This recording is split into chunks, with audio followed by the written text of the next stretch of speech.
ایک بار کا قصہ ہے، کہیں دور پہاڑوں پر ایک عورت اور اس کا شوہر رہتے تھے۔ عورت بہت زیادہ دیندار تھی، لیکن اس کے شوہر کو اللہ پر اتنا یقین نہیں تھا۔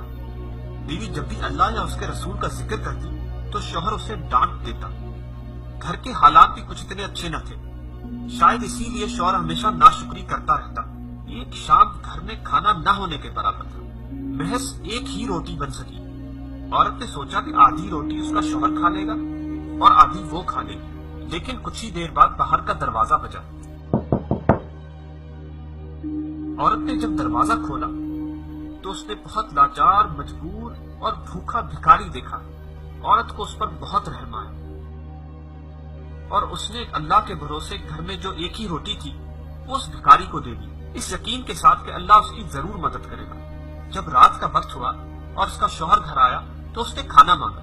اس عورت نے بہت یقین، بہت بھروسے اور حوصلے کے ساتھ اپنے شوہر کو بتایا، گھر میں جتنا کھانا تھا میں نے ایک بھکاری کو دے دیا، اس بھروسے کہ اللہ میری کسی نہ کسی طرح ضرور مدد کرے گا۔ شوہر یہ سن کر بہت ناراض ہوا اور عورت کو برا بھلا کہنے لگا، لیکن اسی وقت ایک بار پھر دروازہ بجا۔ شوہر نے جب دروازہ کھولا تو اس نے دیکھا ایک شخص ہاتھ میں 18 روٹیاں پکڑے کھڑا تھا۔ اس شخص نے کہا، فلاں شخص نے آج نیاز کیا تھا تو یہ آپ کے حصے کا نیاز ہے۔ شوہر یہ دیکھ کر بہت حیران ہوا اور شاید پریشان تھا۔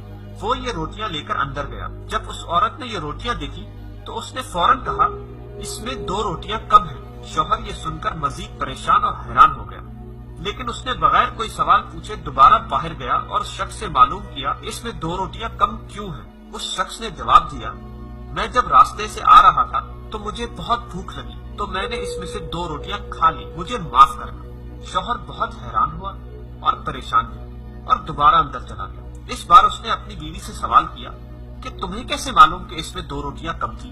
عورت نے بہت مسکراتے ہوئے کہا، میرے اللہ نے کہا ہے جو میری راہ میں خرچ کرے گا میں اس سے 20 گنا زیادہ عطا کروں گا۔ شوہر اپنی بیوی کا یہ جذبہ اور یقین دیکھ کر بہت حیران، بہت پریشان ہوا اور زار زار رونے لگا اور اللہ سے اپنے گناہوں کی معافی مانگنے لگا، اپنی ناشکری کی معافی مانگنے لگا۔